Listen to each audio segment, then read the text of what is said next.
Hello dear student. तो आज हम बहुत ही इंपॉर्टेंट इक्वेशन को सोल्व करना सीखेंगे जो आपको 10th क्लास 9th और 8th क्लास से लेकर 6 7 सभी जगह पर ये वाली इक्वेशंस देखने को मिलती है। तो करते इसे सोल्व। ये इक्वेशंस को आप देख सकते हो। पहली इक्वेशन आपके सामने है। यहाँ पर x-2 is equal 7, y+3 is equal 0। तो यहाँ पर आपके सामने सारी इक्वेशंस लिखी हुई एक एक करके इसको हम सोल्व करना शुरू करते हैं, स्टार्ट करते हैं। तो चलिए सबसे पहले हम लेते हैं हमारी पहली इक्वेशन जो कि आपके सामने x-2 इज इक्वल 7 थी। तो यहाँ पर हमें करना क्या है, हमें यहाँ पर x की वैल्यू निकालना है। x की वैल्यू निकालने के लिए हमें क्या करना पड़ेगा, x को सेपरेट करना पड़ेगा, अलग करना होगा। तो यहाँ पर हमारे पास -2 है, ये -2 है तो इसको हम इक्वल के इस तरफ भेजेंगे, RHS में राइट हैंड साइड भेजेंगे।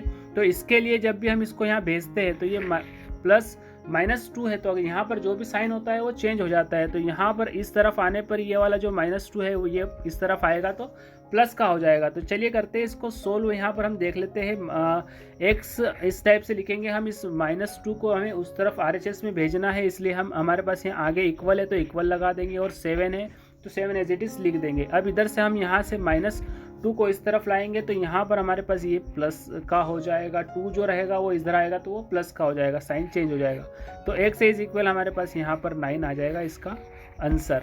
इसी प्रकार से चलिए देखते हैं क्वेश्चन नंबर 2 में हमें क्या कहा गया था। तो क्वेश्चन नंबर 2 आपके पास है यहाँ पर y+3 इज इक्वल 0। तो इसमें भी हमको क्या करना है, +3 को इस तरफ भेजना है RHS में। तो जब भी हम इस प्लस को इधर भेजते हैं तो पहुँचाते हैं, जब भी हम इस तरफ पहुँचाएंगे इसको तो 0 इस तरफ से जो प्लस है वो इधर आएगा तो माइनस का हो जाएगा। ये वाला प्लस का 3 है तो जब इधर आएगा RHS में आएगा तो वो माइनस का हो जाएगा। तो हमने यहाँ पर उसको माइनस का लिख दिया है। तो 0 में कोई भी चीज़ घटती है या जुड़ती है तो वो वही रहती है। तो यहाँ पर -3 ही एज इट इज रहेगा।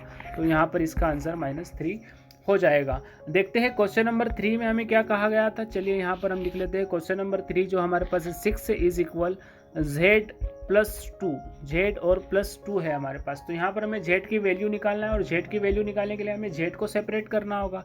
तो हम इस +2 को अगर हम इस तरफ भेज दें, इस इक्वल के इधर भेज देंगे तो ये इधर प्लस का है तो इधर आएगा तो ये माइनस का हो जाएगा।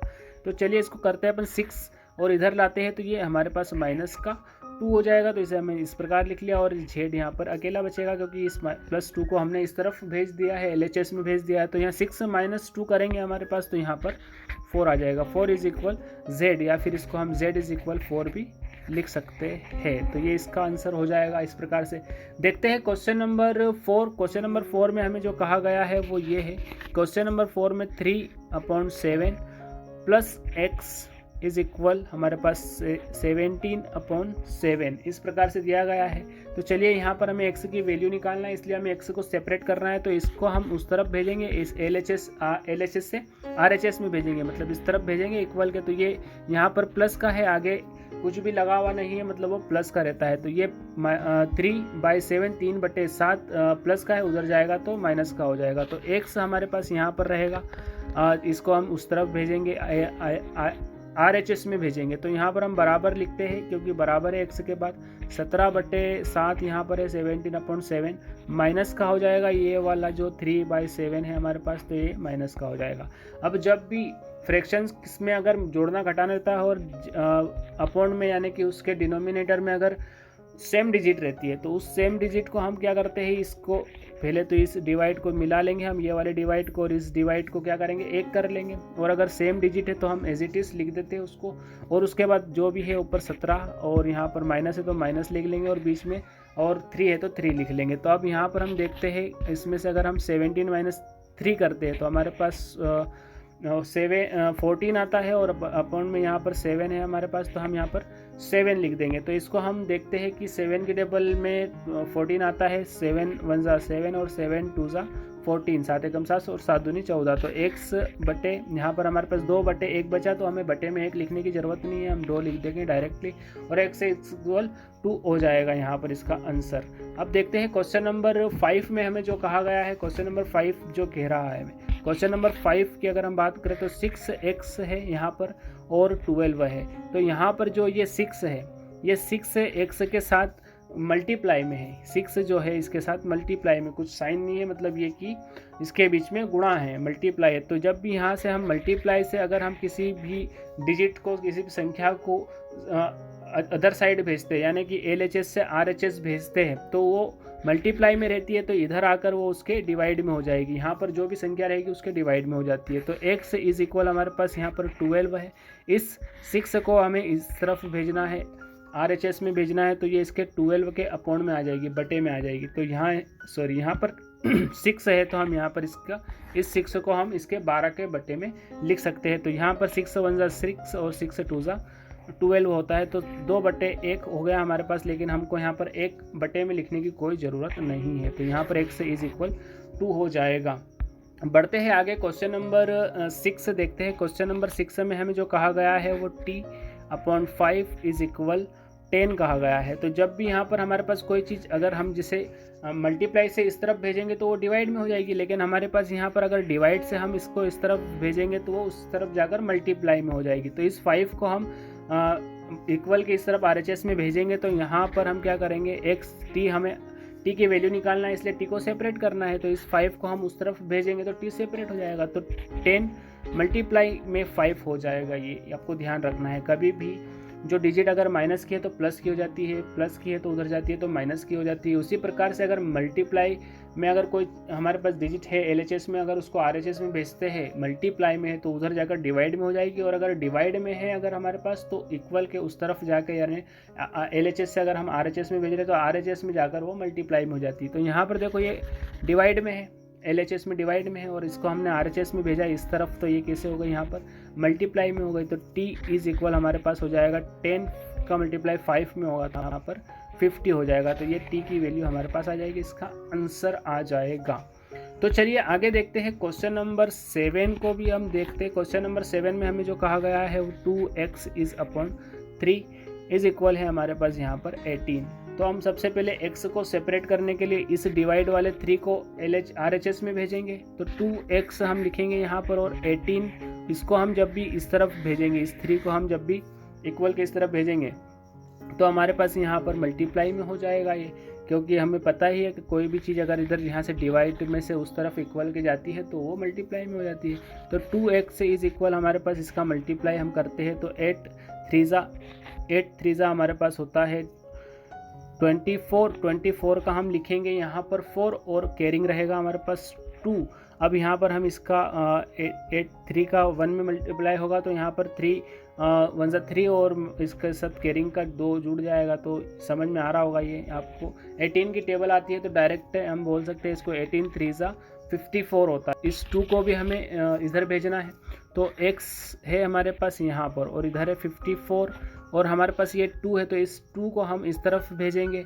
तो इस 2 को इस तरफ भेजने के लिए हम क्या करेंगे, यहाँ से हटाकर इसको डिवाइड में लिख देंगे, क्योंकि यहाँ पर ये मल्टीप्लाई में है, इधर आएगा तो ये डिवाइड में हो जाएगा। तो अब इसको हम कैंसिल कर सकते हैं कि 2 की टेबल से 2 1 जा 2, 2 2 जा होता है 4, लेकिन 4 यहाँ पर तो 5 है, तो यहाँ से 1 बचा, तो इसको हम आगे ले लेंगे, यहाँ पर 4 के आगे लगा देंगे, तो यहाँ पर आपका ये बन जाएगा 14 बन जाएगा। तो 2 की टेबल में 7 टाइम में 14 आता है, तो यहाँ पर 27 आ जाएगा। तो यहाँ हम लिख सकते हैं 27 जो x की वैल्यू आ जाएगी। आगे बढ़ते हैं, हम देखते हैं क्वेश्चन नंबर, अब हमारा जो है 8, क्वेश्चन नंबर 8 को भी हम देख लेते हैं। तो यहाँ पर 1.6 इज इक्वल आपके पास है यहाँ पर y है, और अपॉन में है यहाँ पर 1.5। तो चलिए इसको सोल्व करते हैं। क्या करेंगे, इसको सोल्व करने के लिए इस डिवाइड वाले को हम क्या करेंगे, इस तरफ भेजेंगे, तो ये पता ही है आपको ये मल्टीप्लाई में हो जाएगा। तो चलिए इसको भेज देते हैं मल्टीप्लाई में, इसको कर देंगे 1.7 मल्टीप्लाई 1.5 इज इक्वल y। तो अब इसको मल्टीप्लाई करना है आपको, तो 16 लिखेंगे आप यहाँ पर, और 15 लिखेंगे, और बीच में पॉइंट है, पॉइंट लगा दीजिए, कोई दिक्कत नहीं। अब इसका मल्टीप्लाई करेंगे तो हम यहाँ पर करते हैं 6 5 30, 30 का 0 हासिल का 3। अब यहाँ पर हमारे पास 3 आ गया है। अब इसको हम क्रॉस मल्टीप्लाई करेंगे डायरेक्ट गुणा करने के लिए, तो 5 हो जाएगा इसका, और इसका हो जाएगा यहाँ पर 6 का 1 में होगा, तो यहाँ पर 6। तो ये हम देखते हैं यहाँ पर हमारे पास कितना हो चुका है, ये 8 और 6 14 14 का 4 हम लिख देंगे, और कैरिंग हमारे पास 1 आ जाएगा। अब इस 1 का और इस 1 का मल्टीप्लाई करेंगे तो हमारे पास 1 होगा, और कैरिंग वाला 1 हो जाएगा इसके साथ। तो यहाँ पर हमारे पास आ जाएगा ये 2 ये 1 1 ज़ा 1 और 1 कैरिंग का 2 हो जाएगा। अब यहाँ पर हमारे पास इसके साथ एक पॉइंट है और यहाँ पर भी पॉइंट है, मतलब 2 डिजिट्स के बाद पॉइंट है। तो यहाँ से देखेंगे पहली डिजिट और दूसरी डिजिट, तो यहाँ पर हम पॉइंट लगा देंगे। तो यहाँ पर हमारे पास ये जो आ जाएगा 2.4 आ जाएगा, 2.4 आ जाएगा, क्योंकि यहाँ एक 0 लिखने की कोई ज़रूरत नहीं आगे। तो यहाँ पर इस प्रकार से इसका जो हम मल्टीप्लाई आया हमारे पास वो 2.4 आ चुका है, 2.4 आ चुका है। तो y की जो वैल्यू हो जाएगी 2.4 इज इक्वल y हो जाएगा, या फिर y इज इक्वल हम इसे 2.4 भी लिख सकते हैं। इस प्रकार से इसको हम सॉल्व कर लेंगे। आगे देखते हैं क्वेश्चन नंबर 9। क्वेश्चन नंबर 9 में हमें जो कहा गया है वो क्या कहा गया है, 7x माइनस 9 इज इक्वल हमारे पास यहाँ पर है 16। तो सबसे पहले हमें क्या करना है, इस माइनस को हम उस तरफ भेजेंगे, LHS से RHS में भेजेंगे। तो यहाँ पर 7x और ये माइनस 9 को तो उस तरफ भेजना है। इसके बाद हमारे पास इक्वल है तो इक्वल लगा लेंगे, और 16 है, और इधर से ये माइनस का 9 आएगा तो इधर आकर ये प्लस का हो जाएगा, इधर आएगा तो ये प्लस का हो जाएगा। तो यहाँ पर ये 9 प्लस का हो जाएगा। उसके बाद हम देखते हैं 7x, इसको अगर हम ऐड करते हैं तो हमारे पास यहाँ पर आता है 25, और x के साथ यहाँ 7 है, मल्टीप्लाई में है, इस तरफ जाएगा तो ये इसके 25 के डिवाइड में आ जाएगा। तो इस प्रकार से 25/7 आ जाएगा, जो कि और आगे नहीं कट सकता है। तो यही हमारा आंसर हो जाएगा, x is equal 25/7। Question number 10 में आपके सामने यहाँ लिख रहा हूँ 14 है आपके पास, यहाँ पर 14 y माइनस 8 इज इक्वल है आपके पास 13।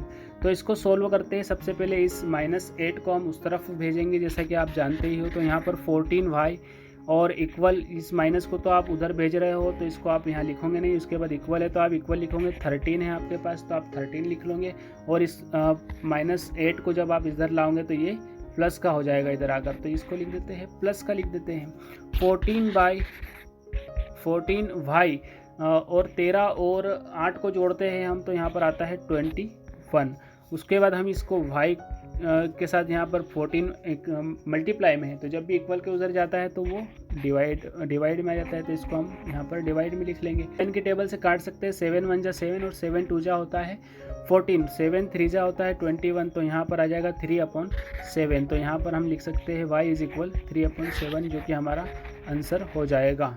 आगे देखते हैं क्वेश्चन नंबर, अब हम 11 करेंगे। हमारे क्वेश्चन नंबर 10 तो हो चुके हैं और उम्मीद है समझ में आ रहे होंगे। अगर समझ में नहीं आए तो इस वीडियो को अगर आप रिवाइज करके देखना, एक बार डबल से देखना, तो ज़रूर आएंगे आपको समझ में। देखते हैं क्वेश्चन नंबर 11 में हमें जो कहा गया है वो है 17 + 6p, यहाँ पर p फॉर पैरट और यहाँ पर है 9। इसको करते हैं सोल्व। तो आपको पता है p को आप 6p में से आपको p की वैल्यू निकालना है। तो यहाँ से आप 17 को आप इधर भेज सकते हो इक्वल के, तो हम भेज देते हैं, यहाँ पर पहुँचा देते हैं उसे। तो यहाँ पर क्या बचेगा, 6p बचेगा और 9 और -17। तो जब भी अगर हमारे पास ये जो है वो प्लस का है, लेकिन उसके आगे लगा हुआ नहीं, मतलब वो प्लस का है। तो जब भी प्लस और माइनस में ऐसा आपके पास संख्या आती है तो बड़ी संख्या में से छोटी संख्या को घटा लेना है। तो 6p हम देखते हैं 17 यहाँ बड़ी संख्या है, तो 17 में से अगर हम 9 को घटा देते हैं तो हमारे पास यहाँ 8 बचेगा, और ये माइनस का रहेगा क्योंकि हम जो इसका साइन डिसाइड करते हैं वो बड़ी संख्या का जो भी साइन रहता है वो लगा देते हैं। तो यहाँ पर 17 बड़ी संख्या है, इसलिए हम यहाँ पर 17 का माइनस लगा देते हैं। तो अब यहाँ पर हम क्या कर सकते हैं, इसको p के साथ जो 6 है इसको डिवाइड में भेज सकते हैं। यहाँ -8 करते हैं और इसको 6 को डिवाइड में भेज देंगे, क्योंकि यहाँ पर ये मल्टीप्लाई में है, RHS में जाएगा तो डिवाइड में आ जाएगा। तो p इज इक्वल हमारे पास, इसको हम देखते हैं 2 की टेबल से कट कर सकते हैं। तो 2 3 जा हमारे पास होता है 6 और 2 4 जा हमारे पास होता है 8। तो यहाँ पर माइनस है तो माइनस लगा देंगे। तो 4/3 हमारे पास -4/3 हमारा आंसर आ चुका है p का। तो ये हो चुके हैं 11 क्वेश्चन। लास्ट क्वेश्चन और सबसे अच्छा क्वेश्चन है ये, क्वेश्चन नंबर 12। क्वेश्चन नंबर 12 मैं यहाँ लिख देता हूँ आपके लिए। x/3 है, x/3 है आपके पास यहाँ पर। उसके बाद आप यहाँ पर +1 और इज इक्वल 7/15 है आपके पास। तो यहाँ पर आपको x को सेपरेट करना है, उससे के पहले आपको यहाँ पर 1 है जो उसको RHS में भेजना पड़ेगा। धीरे धीरे हम उसको सेपरेट करते हैं, अलग करते हैं। तो x/3 हम यहाँ पर लिख लेते हैं x/3। अब ये -1 +1 को हम उस तरफ भेजेंगे RHS में, तो ये हो जाएगा प्लस का। उसके बाद हमारे पास यहाँ पर इक्वल है तो हम पहले यहाँ इक्वल लिख लेंगे और फिर 7/15 लिख देंगे और -1 और बटे में हम मन से 1 लिख देते हैं, तो क्या कोई दिक्कत नहीं है, 1 हम बटे मन से लिख सकते हैं। अब हमें क्या करना है, यहाँ पर सेम डिजिट तो है नहीं नीचे डिवाइड में, डिनोमिनेटर में, हर में, तो हम क्या करते हैं इसका मल्टीप्लाई कर लेते हैं। तो 15 और 1 का मल्टीप्लाई अगर हम करते हैं तो 15 मल्टीप्लाई 1 जो होता है वो 15 ही होता है, इसलिए मैंने यहाँ पर 15 लिख दिया है। तो 15 का मल्टीप्लाई मैंने यहाँ कर दिया है। उसके बाद हमें क्रॉस मल्टीप्लाई करना होता है, इसका 1 का मल्टीप्लाई 7 में होगा और 15 का मल्टीप्लाई 1 में होगा, तो क्रॉस मल्टीप्लाई करना होता है। तो 7 का 1 में अगर मैं मल्टीप्लाई करता हूँ तो मेरे पास आता है 7, माइनस है बीच में तो मैं माइनस लगा लूँगा, और 15 का मल्टीप्लाई 1 में करता हूँ तो मेरे पास यहाँ पर आता है माइनस, बीच में है इसलिए मैंने माइनस लगा दिया, और 15 का मल्टीप्लाई करा 1 में तो 15 आ गया। अब यहाँ पर x बटे 3 x/3 है, तो यहाँ पर मैं इसे सोल्व कर लेता हूँ। यहाँ पर मुझे अब क्या करना है, एक 7 जो है वो प्लस का है और माइनस 15 है, तो एक जगह प्लस है और एक जगह माइनस है, इसलिए मुझे क्या करना है, बड़ी संख्या में से छोटी संख्या को घटा लेना है। तो 15 में से अगर मैं 7 को घटाता हूँ तो मेरे पास आता है 8, तो 8 में यहाँ लिख देता हूँ। अब मुझे लगाना है कि माइनस का है या प्लस का है, या 8 तो बड़ी संख्या देखूंगा तो 15 यहाँ पर बड़ी संख्या है, तो यहाँ मैं माइनस लगा दूंगा इसके लिए। अब मैं यहाँ पर 15 लिख सकता हूँ, नीचे बटे में 15 है तो मैं 15 लिख देता हूँ। अब देखते हैं हम यहाँ पर x है हमारे पास, और तो यहाँ से जो बटे वाला 3 है इसको हम कहाँ भेज सकते हैं, आपको पता ही है, इस बटे वाले 3 को आप बराबर के इस तरफ भेजोगे RHS में, तो ये डिवाइड में है इस तरफ, तो इधर जाएगा तो वो मल्टीप्लाई में हो जाएगा, तो 8 के साथ मल्टीप्लाई में हो जाएगा, ये 8 के साथ मल्टीप्लाई में हो जाएगा 3, ये वाला 3। उसके बाद 15 है तो आप यहाँ 15 लिख लीजिए। अब इसको यहाँ पर कट कर सकते हैं, 3 1 3 और 3 5 जो होता है वो 15 होता है, तो आप इस प्रकार से इसको कट कर सकते हो। अब यहाँ देखिए क्या बचा आपके पास, -8 बचा है आपके पास यहाँ पर, और यहाँ पर आपके पास 5 बचा है, तो जो कि यही आपका आंसर हो जाएगा। आपका ये आंसर जो होगा वो आपका -8/5 हो जाएगा। तो उम्मीद है आपको ये वीडियो समझ में आया होगा। पूरा वीडियो अगर नहीं आया हो तो डबल से देखिए और अपने दोस्तों को शेयर करना मत भूलना, और इस तरह की वीडियो आपको यहाँ पर मिलते रहेंगे हमारे चैनल पर, तो चैनल को सब्सक्राइब कर लीजिए और वीडियो को लाइक करना ना भूलें। Thank you very much.